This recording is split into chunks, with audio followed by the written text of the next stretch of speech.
Latinoamérica. Su belleza natural ha cautivado a muchos. Una vez es plácida, otras amenazadora. A pesar de una mayor preocupación por el medio ambiente y un desarrollo sostenible en la región, el nivel de degradación medioambiental perdura. La infancia tiene derecho a una relación más armónica con su entorno. Nuestro planeta está sufriendo. Si bien los países latinoamericanos están comprometidos con las metas del programa Educación para Todos, que ha sido suscrito por la mayoría de los países del mundo, en nuestra región, la más inequitativa del planeta, aún persisten tasas preocupantes de deserción, sobriedad e inequidad de género.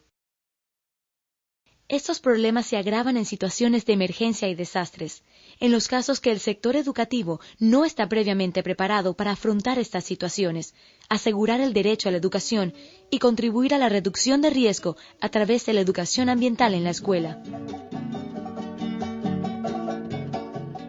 Mientras usted ve estas imágenes, probablemente un niño o niña está sufriendo las consecuencias de un desastre en algún rincón de este continente.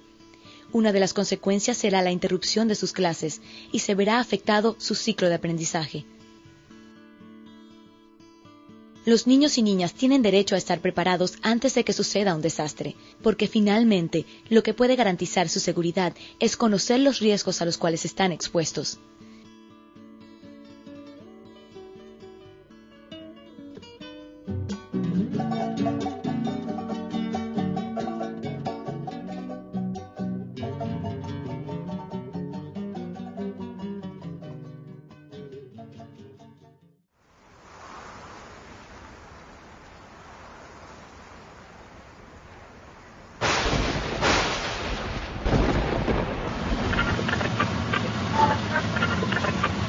Así que mis queridos amigos, no guarden los paraguas y tengan paciencia porque se avecinan fuertes tormentas en los próximos días.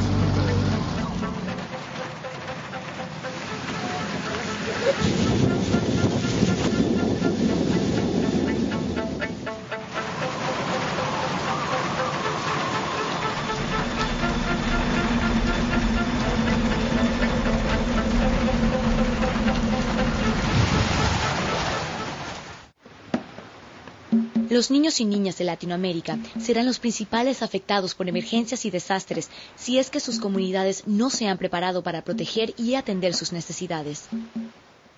Durante un desastre, aparte de sus vidas, también se ponen en riesgo muchos de sus derechos, entre ellos el derecho a la educación.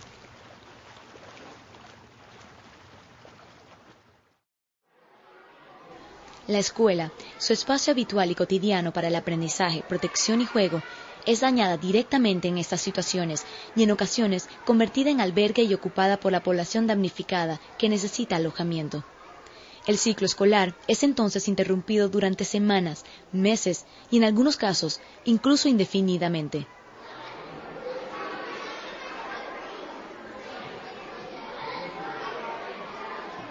En base a información de CEPAL, después de un desastre, las clases se ven interrumpidas en promedio 5.7 semanas debido al daño directo en centros educativos o uso de escuelas como albergues.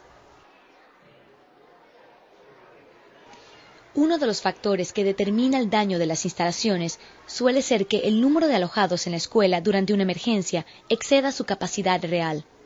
No conocer el número de personas que puedan ser acogidas en una escuela que se habilite como albergue produce hacinamiento y esto contribuirá al deterioro de las instalaciones.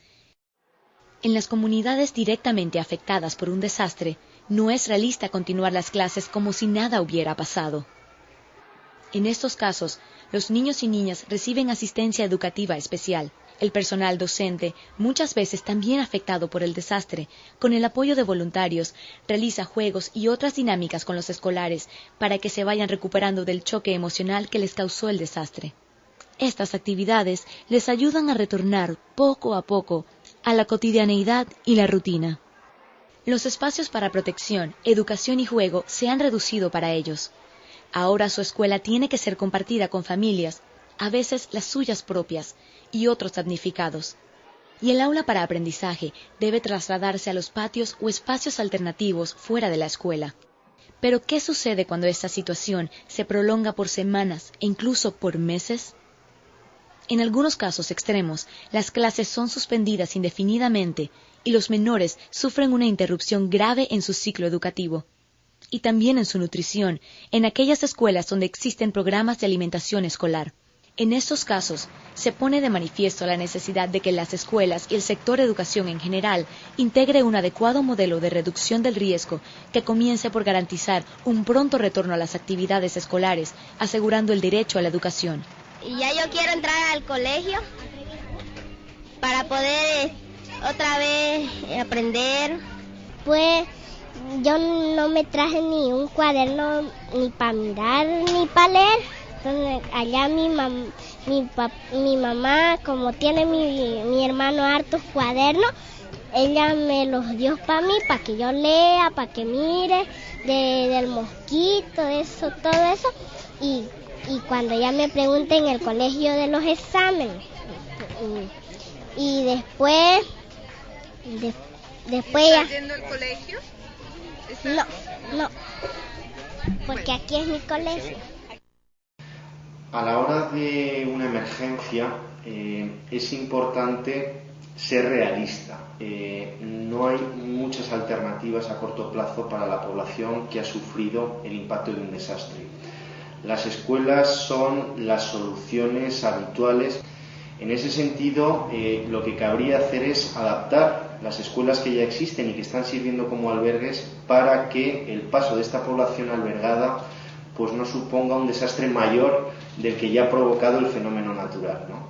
Y a medio y largo plazo, por supuesto, los gobiernos deberían analizar la posibilidad de poner en marcha programas de construcción de espacios públicos que puedan servir como albergues para no tener que usar y abusar de estos espacios educativos. Los perjuicios económicos que han sufrido las familias de estos niños y niñas, sumado a la interrupción de su ciclo escolar, puede conducir a la deserción y fracaso escolar, redundando a veces en un incremento del trabajo infantil para paliar las necesidades económicas de las familias que lo han perdido todo.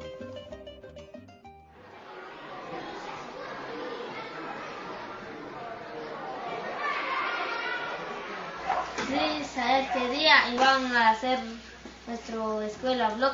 Es como que si alguien está en un momento difícil y en ese momento lo que atiende son otras cosas y la educación como que lo deja un poco por un lado. Y eso es un error, porque entonces esto también viene a perjudicar a los niños, porque entonces les cuesta olvidar o repararse en este problema que puede dejar los desastres.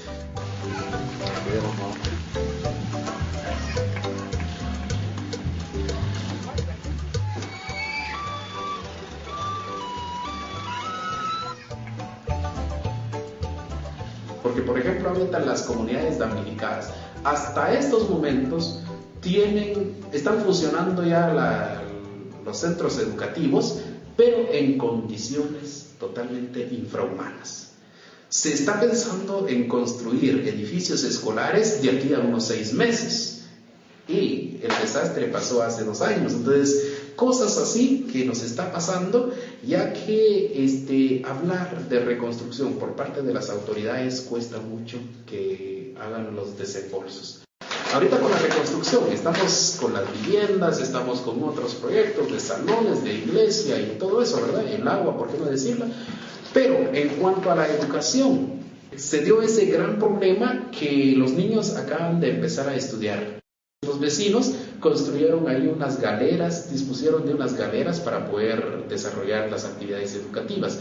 Pero los materiales educativos, pizarrones, escritorios, todo lo necesario, nadie se quiere hacerse responsable.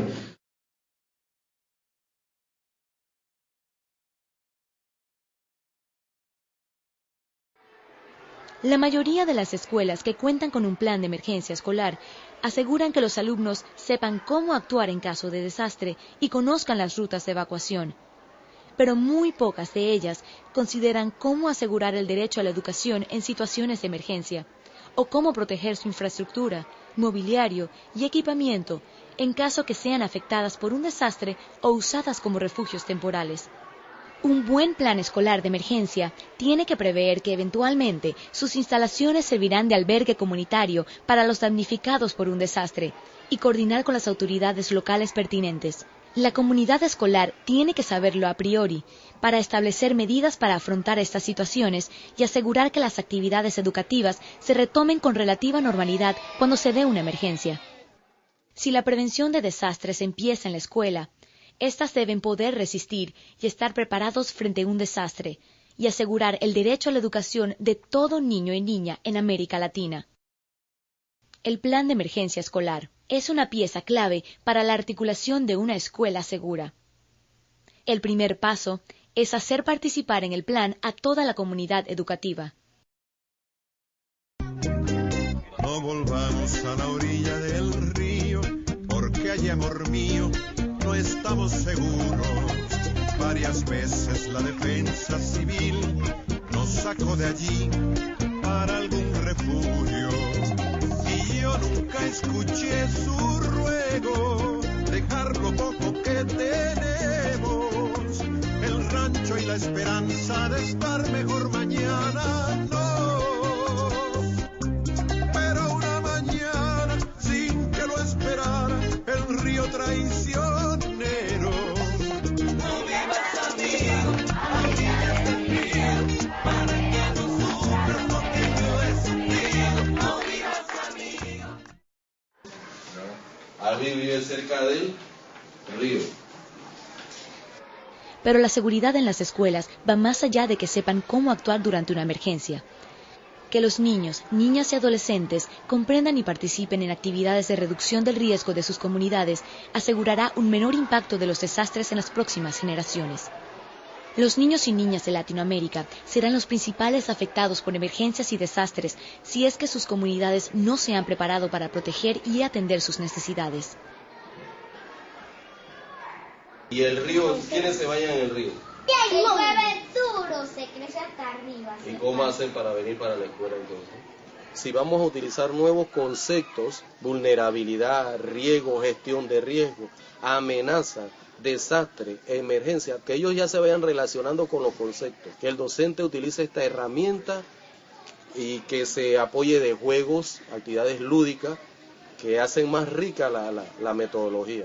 Y el ejemplo más fiel es el juego Riesgolandia, ¿no? Identifica con imágenes lo que puede pasar en su comunidad. ¿Qué provoca el tirar basura en los ríos? Nada. Nada. Inundaciones. Inundaciones, muy bien.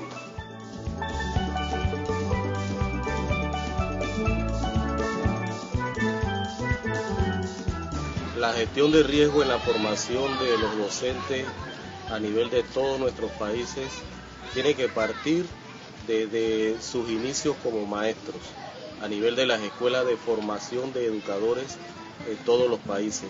Igualmente ya a nivel superior en las universidades. La gestión de riesgo es un tema que se puede integrar en las diferentes asignaturas.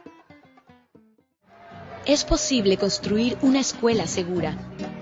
Los niños y niñas tienen derecho a la educación en gestión del riesgo, instalaciones educativas que cumplan con los estándares de seguridad y a planes escolares de emergencia participativos que protejan su integridad y garanticen su derecho a la educación. Es un derecho que se debe mantener, incluso después de un desastre, y aun cuando su escuela haya sido destruida o convertida en un albergue temporal. Y es que la prevención de desastres empieza en la escuela.